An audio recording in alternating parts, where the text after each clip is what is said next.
Hello, I'm Laurel House. I'm a dating, relationships, and breakup expert.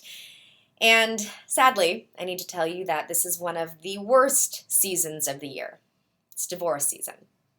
Yep, January and February, according to statistics, is the time when most unhappily married couples decide to call it quits. So, what do you do if you're married and you're considering divorce? Well, stop for a second. The reality is that the grass isn't always greener on the other side.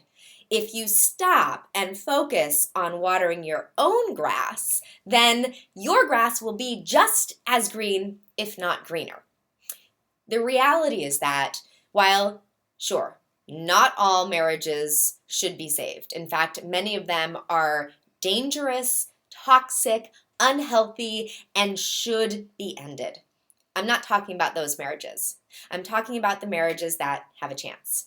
And you might not think yours does, but why don't you listen to this first? Because the reality of a divorce, no matter what age you are, once you get divorced, then if you want to find another relationship, you got to get back out there, right? And while it might be really fun to date at first, because as a dating coach, I think dating is fun, and it can be, it isn't always fun.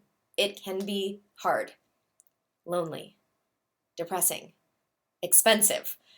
It requires a lot of effort. It requires a lot of time. It can require a lot of money. So while you might think, I'll just go out and I'm going to find the right person for me and someone who's much better than my partner, that might not necessarily be true. And you might find yourself settling. You might find yourself regretting that you decided to get a divorce. You might find yourself wishing that you had given it more time. You might find yourself realizing, wow, it's not that great. Or you might realize that after months, years, 5, 10, 15 years of still being single, that you're just going to be alone. And you might decide, I guess it's okay for me to just be alone. Now, again, I'm not saying that this is the case across the board. This is why I have so many clients who are divorcees, many of whom are divorcees with children. Because dating is hard and they don't know what they're doing wrong. Yes, you can find love. Yes, you can find the one. You can find someone who's amazing after your marriage. It doesn't mean you will. So before you decide to get divorced, I want you to stop and check in with yourself and take responsibility. So before you get divorced, here are 5 things that you need to do. Number 1, check in and take responsibility. What that means is check in with yourself. What are your real relationship partner needs? Think about partnership, feeling like a priority, communication, mutual respect, mutual admiration, fun, humor, passion, curiosity, shared core values, someone who you can learn from, someone who you're proud of. These are relationship partner needs. So which needs are not being met for you? Which needs do you think you're not meeting in your partner? Now, once you realize what needs, what real needs are not being met for you, don't go and blame your partner. Instead, I want you to stop and take responsibility.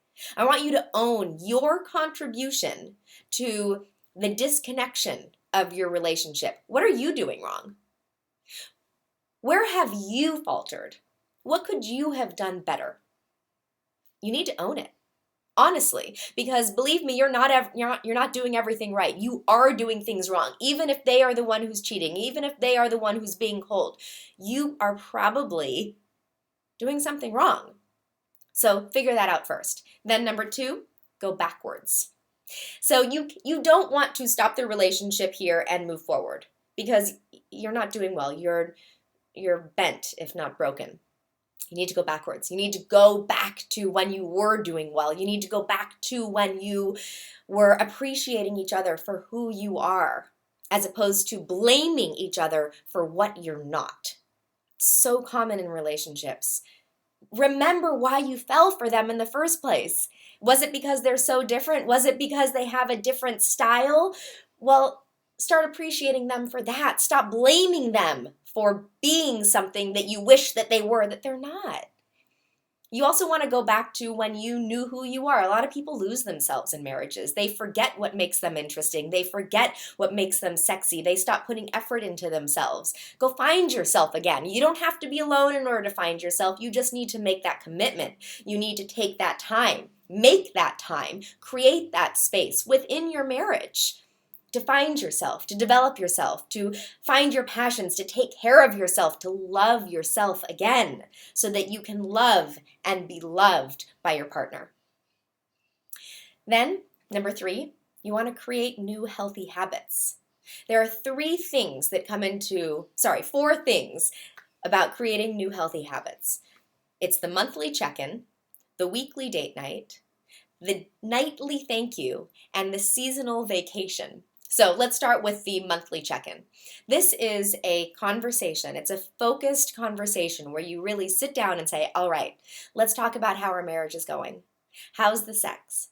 How's the communication? How is the chores? How are our finances? How are we feeling seen? Are we feeling safe? Go over very specific things and then have strategic conversations, non-emotional conversations, not blaming conversations. Just honestly, this is how I'm feeling. And this is what I need more of. And this is how I think that if you gave me this, it would feel better. And this is what you're doing really well with too. This isn't only a negative conversation. This is a real check-in. How are we? What do we need to work on? The reason why you want to do a monthly set date check-in is because so many people think, yeah, I tell my spouse how I'm feeling. I tell them what my needs are. They don't listen. Well, are you telling them in very specific times? Or is it just passively like, oh, and by the way, it would be nice if you would have done that? Or are you telling them something in a heated moment? Those aren't moments when they are open to receiving, when they're open to hearing, when they're open to making change. So this needs to be calendared, a specific check-in. Okay.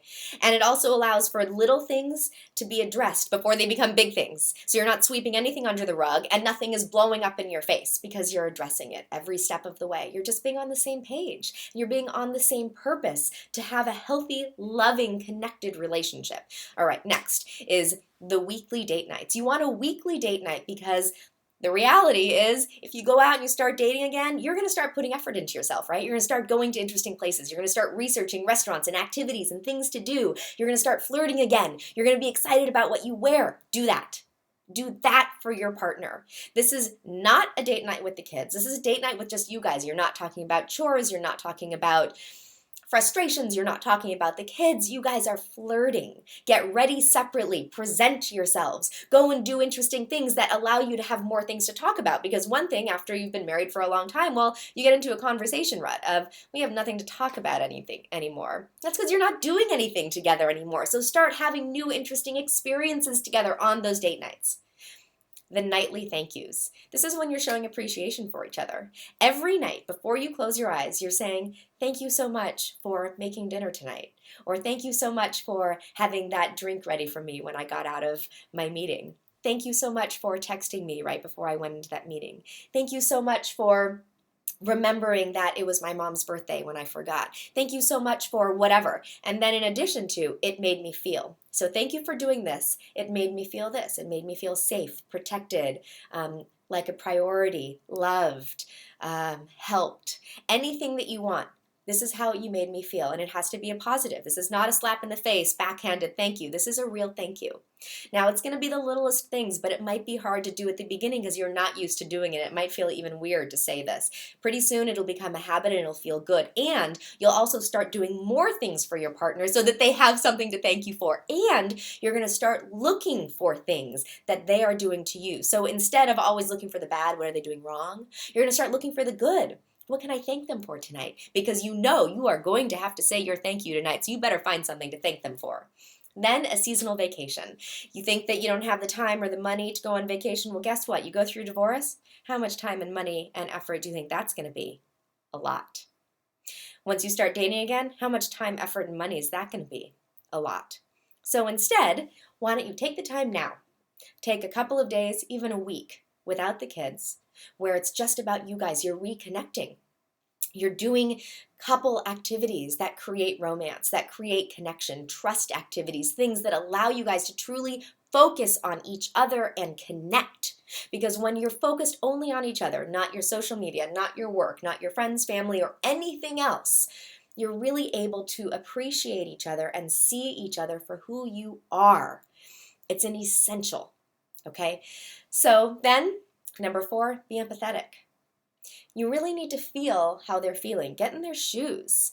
So imagine that your partner said to you, did to you, the things that you did to them. First you have to hear your partner. What is it that they're angry about? What hurt them? Okay, now, how would it feel if my partner came home 2 hours late and didn't send me a text to let me know? How would it feel if my partner consistently, like I do, consistently missed dinner without letting me know?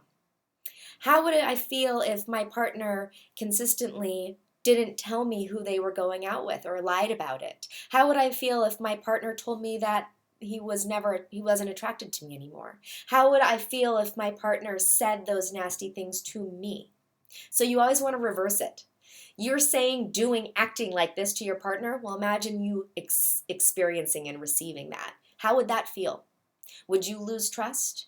Would you feel abandoned and lonely? Would you feel betrayed? Would you feel isolated? Would you feel scared? Be honest. Allow yourself to actually feel what they're feeling, because then you can understand more how they're experiencing it. And number 5, communicate. Communication is essential across the board. Now, this is a non-heated conversation, right? This is not always reacting. This is responding. And if it is a moment of heat, then stop, check in, and before reacting, think, what's the purpose of my response? Is the purpose so that I can get back at them or show them? Or is the purpose so that they really hear what I have to say and they get what I have to say? Is the purpose to calm us down? Well, they are not going to hear what you have to say, get what you have to say, understand you, or calm down if you are reacting in the heat of the moment. So communication about what you need, and more than what you need, how you feel. And again, making these specific times, strategic times when you are open to communicating. This is not passive communication. It's not on the go, wanted to point out. No. So those are 5 things that can help you to reset, reignite, and re-inspire your marriage. Now, at the end of all this, you might realize, you know what, we just are different people. It's just not there. Well, maybe you need to see a therapist. Maybe you need to spend more time. There are a lot of things that are maybes you could do, and maybe it really is just over, and then you need to accept that and move on. The point is, yes, I'm a dating coach, and I do believe in relationships. I believe in marriage. I believe in fighting for your love, fighting for your family, because it's hard. It is. That's the reality. It's hard. It can be fun. It can be fulfilling. It can also be really hard. So stop thinking the grass is greener. Water your own grass before you decide to jump to the other side. Thank you so much for watching. You can learn more about me on my website, laurelhouse.com. Please like this video if you do. Subscribe to my channel if you want to watch more videos like this. Follow me on Twitter at Dating Laurel, Instagram at Laurel House. And I so appreciate you, and I hope to see you again soon. Thank you.